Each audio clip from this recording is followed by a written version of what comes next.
कहानी की शुरुआत में यूक्रेन की पुरसकून जगह को दिखाया जाता है, जहाँ पर मैकोला नाम का एक आदमी छोटी सी झोपड़ी में अपनी बीवी के साथ रहा करता था। दोनों अपनी जिंदगी में बहुत खुश थे। मैकोला की बीवी आर्ट्स ड्राइंग किया करती थी। वो लकड़ी को तराश कर चीजें बनाया करती थी। वो लकड़ी का एंजल फरिश्ता बनाकर मैकोला की बाजू पर बांध देती है। मैकोला पास वाले स्कूल में मैथ्स पढ़ाया करता था। वो अपनी साइकिल पर बच्चों को पढ़ाने जाता था। मैकोला के घर में कोई भी इलेक्ट्रॉनिक की चीज नहीं थी। जब वो स्कूल में होता था तो ब्रेक के वक्त टीवी पर खबरें सुना करता था। ऐसे ही एक दिन वो टीवी पर खबर सुनता है कि रशिया में लोगों को मारा जा रहा है और रशिया यूक्रेन पर हमला करके उस पर कब्जा करना चाहती है। अब ये खबर सुनने के बाद मैकोला अपनी क्लास में बच्चों को पढ़ाने चला जाता है, जहाँ पर वो बड़े ही प्यार से बच्चों को पढ़ाया करता था। पर यहीं पर इस क्लास में एक बदमाश लड़का था जो मैकोला को बिल्कुल भी पसंद नहीं करता था। वो हर वक्त इन इरादों में रहता था कि कैसे मैकोला को स्कूल से बाहर निकाला जाए, पर उसने कभी भी उस लड़के की हरकतों पर गुस्सा नहीं किया था। एक दिन मैकोला जब स्कूल पढ़ाने जा रहा था तभी रास्ते में कुछ सोल्जर्स फौजियों को देखता है, जिन पर ये ज्यादा ध्यान तो नहीं देता और स्कूल चला जाता है।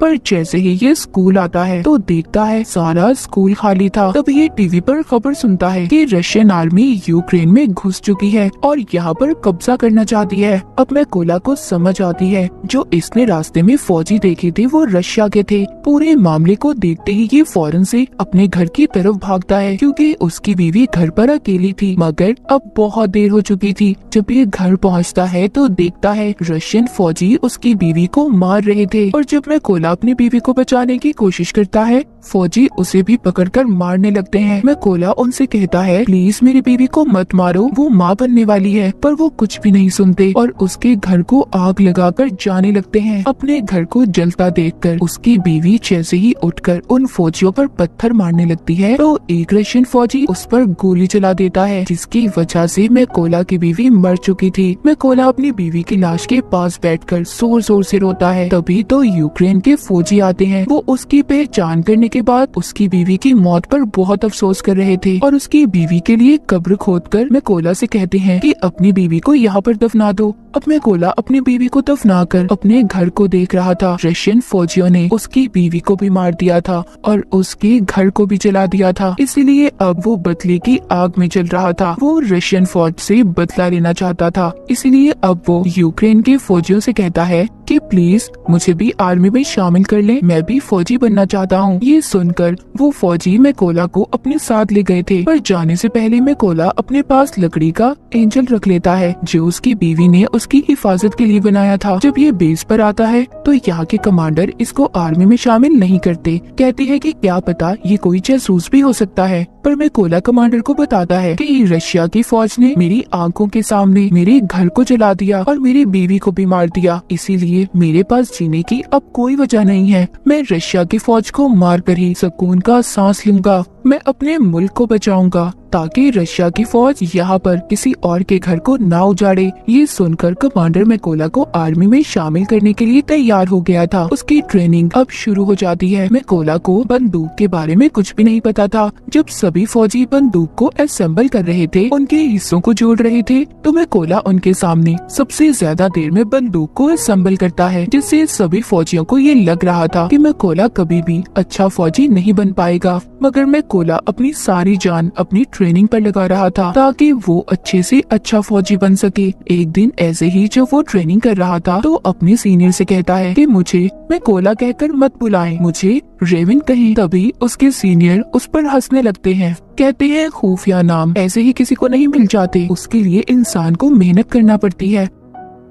अब मैकोला पूरी जान से ट्रेनिंग कर रहा था। रात को जब सभी सिपाही सो रहे होते थे तो तब भी मैकोला अपनी प्रैक्टिस करता रहता था। एक दिन उनका कमांडर सबसे कहता है कि हमारे पास स्नाइपर निशानेबाज की कमी है, कौन है जो तुम में से स्नाइपर बनना चाहता है? इनमें से बहुत कम लोग थे जो अपना हाथ ऊपर करते हैं। इन्हीं में से मैकोला भी था जो अपना हाथ ऊपर करता है। सभी उसे देखकर हंस रहे थे। कमांडर उसे कहता है, तुम्हें तो बंदूक भी सही तरह से असेंबल नहीं करने आती, तो तुम क्या स्नाइपर बनोगे? मैकोला कहता है मैं एक अच्छा स्नाइपर बन सकता हूँ, आप मेरा कोई भी टेस्ट ले सकते हो। कमांडर उसको टेस्ट लेते हुए कहता है कि तुम्हें सिर्फ 20 सेकंड में इस बंदूक को असेंबल करना होगा। अब मैकोला अपनी आंखों पर पट्टी बांधकर बंदूक को जोड़ना शुरू करता है और सिर्फ 18 सेकंड में उसने बंदूक को असेंबल कर दिया था। ये देखकर सभी हैरान हो गए थे। जो लोग पहले इस पर हंस रहे थे वो अब इसके लिए तालियां बजा रहे थे। इसके बाद मैकोला की स्नाइपर की ट्रेनिंग शुरू हो गई थी। वो जी जान लगाकर स्नाइपर की ट्रेनिंग कर रहा था। वो दिन भी आ गया था जब सभी स्नाइपर्स को उनकी बंदूकें दी जाती हैं। जहाँ पर सबको अच्छे मॉडल की बंदूकें दी गई थी, वहीं पर मैकोला को पुरानी बंदूक दी जाती है जो सही से काम भी नहीं करती थी। जब मैकोला अपने सीनियर से कहता है कि सर मुझे भी नई बंदूक चाहिए, तो उसका सीनियर उसे गुस्से से जवाब देता है। कहता है कि पहले तुम्हें खुद को साबित करना होगा कि तुम एक अच्छे स्नाइपर हो, तभी तुम्हें बंदूक दी जाएगी। अब सबकी ट्रेनिंग शुरू हो गई थी। इनका सीनियर सबसे कहता है जब तुम अपना निशाना लगा रहे होगे तो तुम्हें चाहे कोई भी परेशानी आ जाए, तुम अपने टारगेट से नहीं हिलोगे और अपने टारगेट पर पूरा ध्यान लगाकर निशाना लगाओगे। सीनियर सभी के पास बारी बारी जाता है और सबके पास गोलियां चलाता है। जो भी स्नाइपर जरा सा भी गोली लगने के डर से हिलता है उसको ट्रेनिंग से बाहर कर दिया गया था। जब सीनियर मैकोला के पास जाकर गोली को चलाता है तो उसे कोई भी फर्क नहीं पड़ता, वो जरा सा भी नहीं हिला था। जब वो अपने टारगेट पर निशाना लगा रहा था तभी सीनियर उसके पास आकर कहता है कि तुम अपने टारगेट को सिर्फ एक दफा ही देख सकते हो और उसकी आंखों के आगे कुछ रख देता है। अब मैकोला जब निशाना लगाता है तो उसका निशाना चूक गया था, मगर सब जानते थे कि अगर मैकोला को नई बंदूक दी जाती और आंखों के आगे कुछ न आता तो उसका निशाना लग जाता। रात को स्नाइपर का नाइट शूट टेस्ट होता है जिसमें इन्हें रात के अंधेरे में अपने टारगेट को देखकर उस पर निशाना लगाना था। ये फ्लेयर गन को चलाकर सबको एक ही बार उनका टारगेट दिखाया जाता है। सब निशाना लगाते हैं पर मैकोला निशाना नहीं लगाता।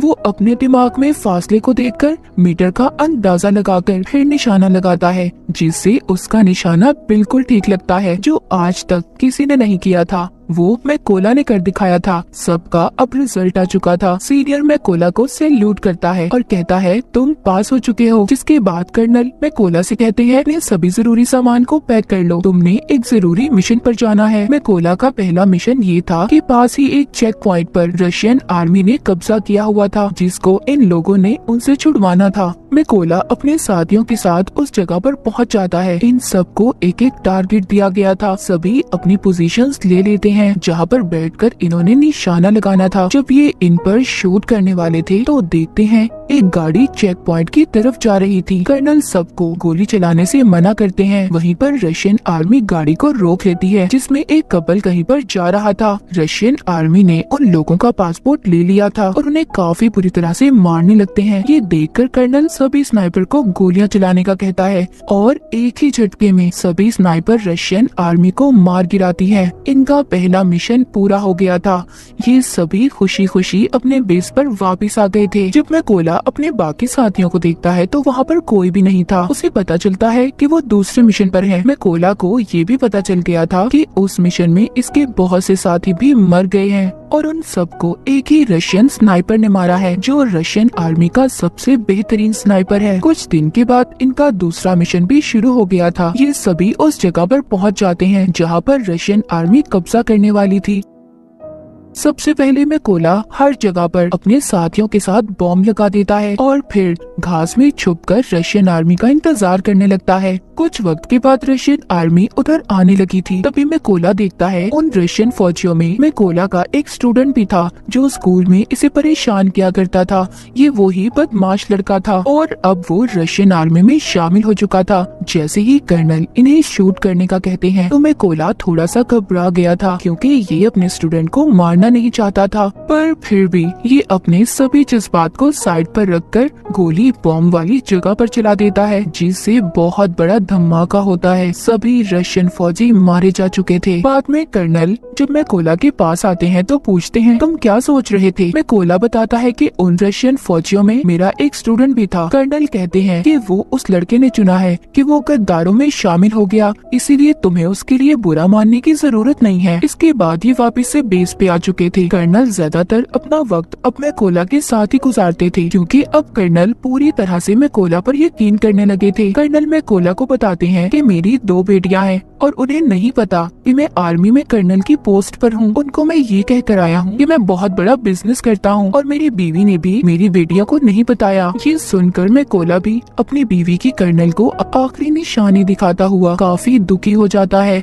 अब इसके बाद फिर से ये अपने अगले मिशन पर निकल पड़ते हैं। ये लड़ाई काफी बड़ी थी। सभी स्नाइपर्स छुपने के लिए एक गहरी खाई खोदते हैं और उसमें अपनी पोजीशंस ले लेते हैं। ये यहाँ पर इसलिए आए थे क्योंकि इन्हें पता चल गया था कि रशिया के कुछ फौजी यहाँ पर कब्जा करना चाहते हैं। यहीं पर कर्नल भी मैकोला के साथ थे। तभी यहाँ पर मैकोला देखता है उनमें वो फौजी भी था जिसने इसकी बीवी पर गोली चलाई थी। वो मैकोला के बिल्कुल निशाने पर था। कर्नल से पूछता है क्या मैं इस पर गोली चला सकता हूँ? कर्नल कहता है नहीं। मैकोला फिर पूछता है क्या मैं इस पर गोली चला सकता हूँ, क्योंकि वो अपनी बीवी का बदला लेना चाहता था। मैकोला का तो मिशन ही यही था कि वो अपनी बीवी का बदला लेना चाहता था। वो खुद पर कंट्रोल नहीं कर पाता और उस फौजी पर गोली चला देता है। पर इसके बाद रशियन आर्मी को इनका पता चल चुका था। कर्नल मैकोला से कहते हैं ये तुमने क्या किया? तभी एक स्नाइपर कर्नल पर शूट करके उसे भी मार देता है। सब रशियन फौजी इन पर बॉम्ब फेंकने लगते हैं। मैकोला कर्नल की लाश को बेस पर ले आया था, पर बहुत ज्यादा दुखी था क्योंकि उसकी गलती की वजह से कर्नल मारा जा चुका था। मैकोला ने अब ये कसम भी खाई थी कि वो उस स्नाइपर को कहीं से भी ढूंढ कर लाएगा और कर्नल की मौत का बदला लेगा।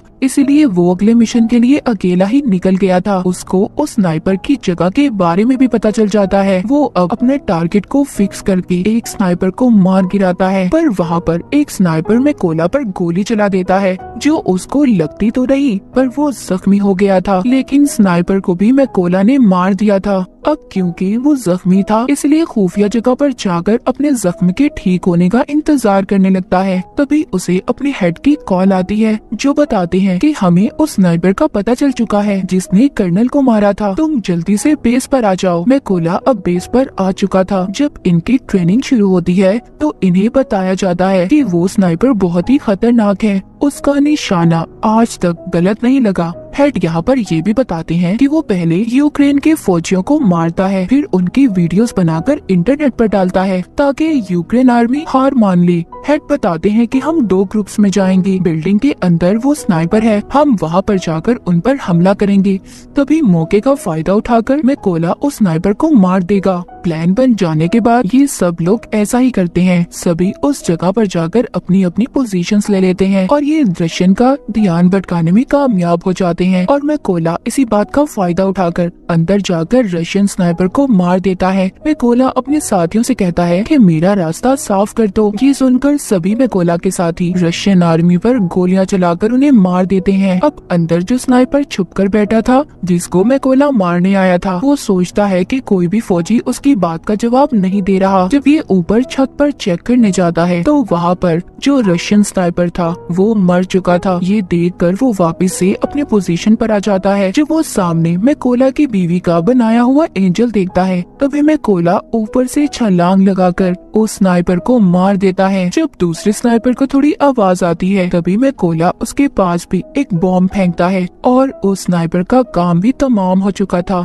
लेकिन यहाँ पर हम देखते हैं जब वो स्नाइपर छत पर चेक करने गया था तो उसने फोन करके रशियन आर्मी को बुला लिया था। इसलिए रशियन आर्मी उधर आ रही थी। किसी को भी नहीं पता था कि उनके स्नाइपर मारे जा चुके हैं। इसलिए जब वो अपने स्नाइपर को कॉल कर रहे थे तो कॉल में कोला उठाता है और उन्हें कहता है कि तुम्हारा वक्त अब खत्म हो चुका है। ये कहकर वो रशियन के ट्रक ड्राइवर पर गोली चला देता है जिसमें सभी रशियन फौजी बैठे थे। इसीलिए अब वो बाहर आ गए थे, लेकिन ये नहीं जानते थे कि यूक्रेन के स्नाइपर इन पर पहले ही निशाना लगाकर इंतजार कर रहे थे। तभी वो सब इन पर गोलियों की बारिश कर देते हैं। सभी को मारने के बाद मैकोला अपनी बीवी की कब्र पर जाकर उदास मन से कहता है कि मैंने तुम्हारे कातिलों और अपने दुश्मनों से बदला ले लिया है, मगर अब मुझे अपने मुल्क की हिफाजत करनी है, इसीलिए मुझे अब जाना होगा। इतना कहकर वो अपने अगले मिशन पर निकल जाता है और यहीं पर स्नाइपर द व्हाइट रिबन की कहानी खत्म हो जाती है।